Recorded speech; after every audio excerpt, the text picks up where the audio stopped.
How to download Tubidy app on your mobile phone. Hello guys, this is Atticus and welcome back to another tutorial video. In today's video, I'll teach you guys how you can install Tubidy mobile app on your iPhone. So without any further ado, let's dive right into it. The first step here is open up your app store and head over to the search bar. After you're on the search bar, simply search for Tubidy. And after you search for it, you'll see a lot of apps right here. Now what you'll need to do is head over to this app right here, and after you're on this app, here you can see that you can actually just use this app to enjoy free music and stuff like that. So just tap on the get button and then tap on install.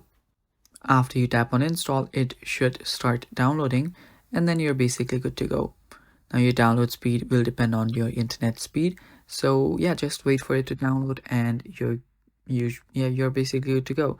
As you can see, the app's been downloaded, and yeah, that's all for today's video. Thanks for watching guys. Stay tuned for more and bye bye. Take care.